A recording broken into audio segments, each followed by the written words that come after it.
Hello class, welcome to the study official. आज हम discuss करने वाले हैं एरिया रिलेटेड सर्कल्स के बारे में और इसकी जितनी भी कॉन्सेप्चुअल प्रॉब्लम्स आती हैं, जितनी भी टाइप के क्वेश्चन बन सकते हैं, वो हम आज डिस्कस करने वाले हैं। तो चलिए, हमने बना लिया है एक सर्कल और इस सर्कल की शुरुआत करते हैं सेंटर से। ये होता है इसका सेंटर। आप सभी को पता है सेंटर से बाउंड्री तक के डिस्टेंस को बोलते हैं रेडियस। और मैंने यहाँ पे दो रेडियस फॉर्म कर लिए हैं। दो रेडियस जो है, इनके बीच में जो ये पार्ट आ रहा है ना, इसको बोलते हैं एंगल। और यहाँ पे हमने इसको नाम दिया थीटा।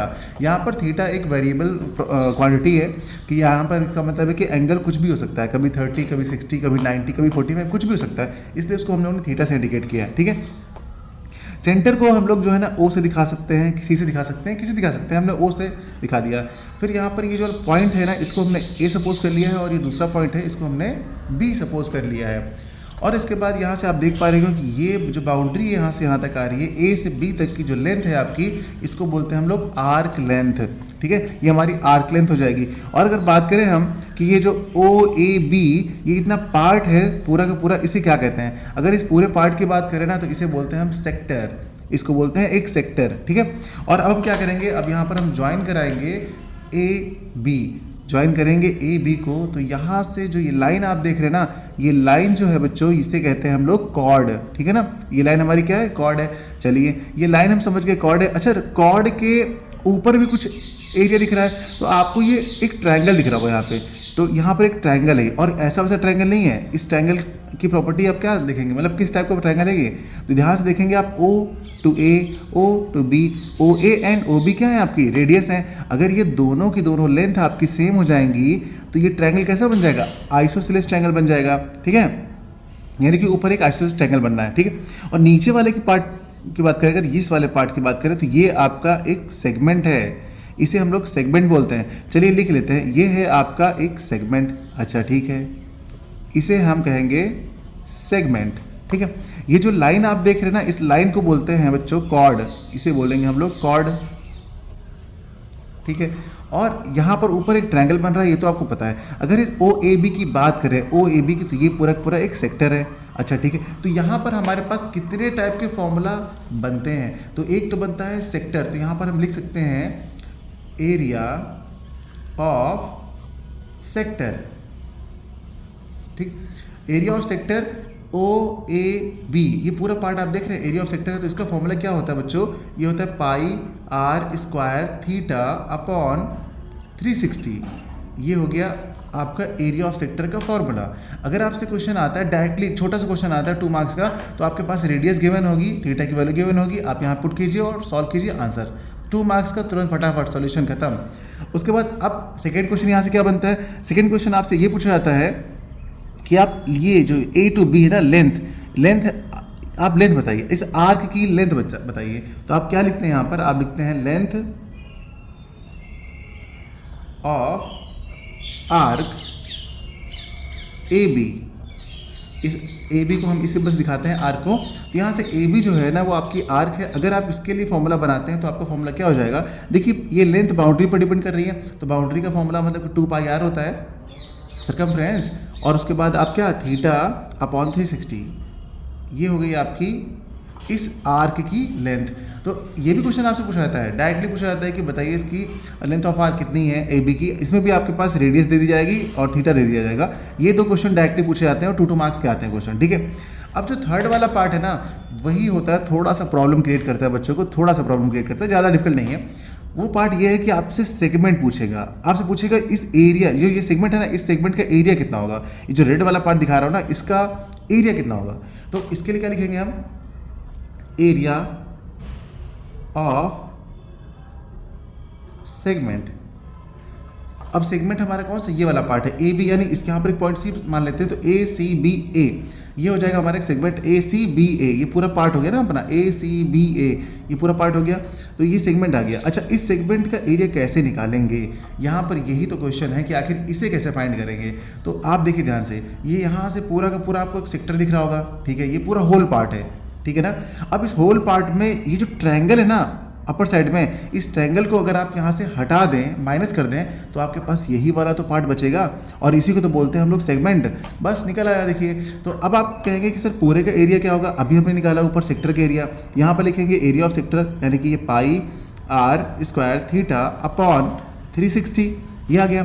और इसमें से माइनस कर देंगे आप इस ट्रायंगल के एरिया को। अच्छा, ट्रायंगल के एरिया डायरेक्ट होता है एक r square sine theta upon 2, आप इसे डायरेक्ट अप्लाई कर देंगे और आपकी जो वैल्यू है वो आ जाएगी। अगर आप इसे अप्लाई करते हैं तब। इसका दूसरा केस भी मैं आपको बताता हूँ। देखिए, पहले तो आपने यहाँ पर अगर ये अप्लाई कर दिया तो इसका सोल्यूशन तो आपको मिल जाएगा, ठीक है। अदरवाइज अगर आप इसे भूल गए हैं, आपको नहीं समझ में आ रहा है, तब आप क्या करेंगे, तो आप इस ट्रायंगल को ध्यान से देखिए।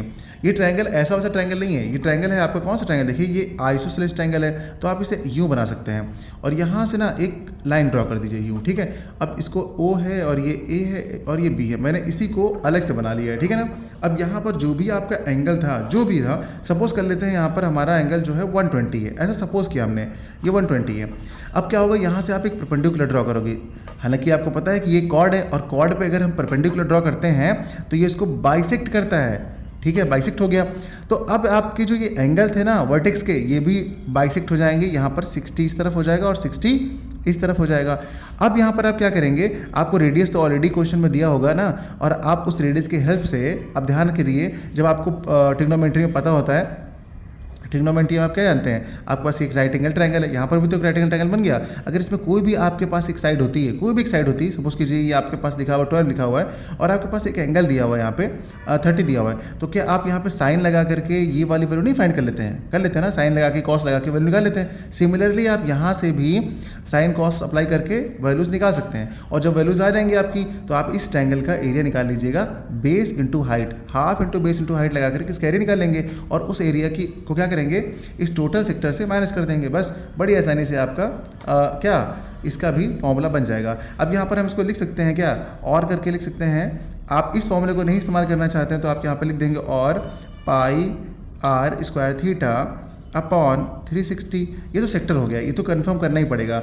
और उसके बाद आगे क्या लिखेंगे, एरिया ऑफ आइसोसेलेस ट्रायंगल, ठीक है ना, आइसोसेलेस ट्रायंगल। इस ट्रायंगल के एरिया आप माइनस कर दीजिएगा। अब आइसोसेलेस ट्रायंगल के एरिया क्या होता है, सिंपल सा half into base into height. अगर आपको आइसोसेलेस ट्रायंगल का एक फॉर्मूला और होता है, अगर वो नहीं पता है, ठीक है, तो इतना कॉम्प्लिकेशन नहीं करना है, बट डायरेक्टली आप यहाँ से वैल्यू निकाल लीजिए, यहाँ पुट कर दीजिएगा।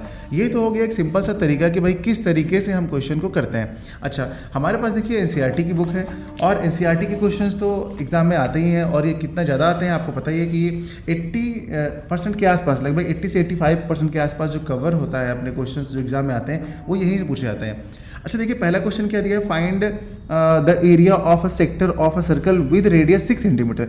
इसकी रेडियस 6 सेंटीमीटर और जो एंगल है वो 60 डिग्री है। तो अगर हम इसको निकालना चाहें तो आपको सबसे पहले पता है क्या पता होना चाहिए, रेडियस और उसका एंगल कितना है, बस दो चीज़ें। तो हमारे पास यहाँ क्वेश्चन में क्या पता है, देखिए अभी यहीं पे निकाल देते हैं। देखिए थोड़ी जगह में हमारे पास बच्चों गिवन है रेडियस कितनी है 6 सेंटीमीटर, और जो थीटा है यानी जो एंगल गिवन है वो कितना है, वो 60 डिग्री है। और आपसे पूछा गया उसमें क्या, आप निकालिए एरिया ऑफ सेक्टर। तो एरिया ऑफ सेक्टर का फॉर्मूला ये रहा, आप यहाँ पे पुट कर दीजिए क्या, पाई r स्क्वायर थीटा अपॉन 360। अब आप यहाँ पे क्या करेंगे, इसकी वैल्यू पुट कर दीजिए। पाई की वैल्यू क्या होती है, पाई की वैल्यू होती है 22 अपॉन 7 इंटू, और ये r तो आपका रेडियस है तो 2 टाइम्स लिखेंगे 6 इंटू 6, और आपके पास थीटा कितना है 60 है तो आप लिखेंगे 60, और डिनोमिनेटर में क्या है आपके पास 360 ये वाला, ठीक है, वैल्यू पुट कर दिया। अब इसको सॉल्व कर लीजिए, कटपिट कर लीजिए, क्या आएगा देखिए 0 से 0 कट गया, ठीक है, 6 बन जा 6 हो गया, यहाँ पे 6 6 जा 36 हो गया, ये 6 अगेन इससे कैंसिल आउट हो गया। आपके पास क्या बचा, देखिए आपके पास यहाँ पर जो बचता है वो बचा है 22 इंटू 6 और अपॉन में 7। अब इसको आप मल्टीप्लाई कर लीजिए, जो भी आएगा वो आपका आंसर आ जाएगा, ठीक है ना। 6 2 12 का 2 हो जाएगा, 6 2 13 यानी कि 132 अपॉन में 7। ये देखिए आपका पहला क्वेश्चन सॉल्व हो गया ट्रिग्नोमेट्री का, सॉरी पहला क्वेश्चन सॉल्व हो गया आपका एरिया रिलेटेड सर्कल का एनसीईआरटी से। तो इस तरीके के बहुत ही सिंपल जो है ना वो क्वेश्चंस हैं इसमें एक्सरसाइज में, और आप कर सकते हैं। ये वाला कॉन्सेप्ट जो मैंने आपको बताया है इससे बढ़कर कोई भी कॉन्सेप्ट नहीं है। इसमें सारे क्वेश्चन आपको इन्हीं 3 फॉर्मूलाज पे लगने हैं, हर एक टाइप का क्वेश्चन आप कर पाएंगे बच्चों। तो उम्मीद करता हूँ कि ये जो कॉन्सेप्चुअल वीडियो था ना ये आप समझ पाए होंगे। ये फॉर्मूला रटाने का वीडियो नहीं था, ये कॉन्सेप्चुअल वीडियो था। अगर आप इस एक्सरसाइज के हर एक क्वेश्चन को करना चाहते हैं ना तो इसको देख लीजिए, इसके बाद आपका हर एक क्वेश्चन बड़ी आसानी से सॉल्व हो जाएगा। चलिए बच्चों, मिलते हैं अगली क्लास में कुछ नए फॉर्मूलाज के साथ, नए कॉन्सेप्ट के साथ। जब तक आप इसे पढ़ करके क्वेश्चन लगाते रहिएगा।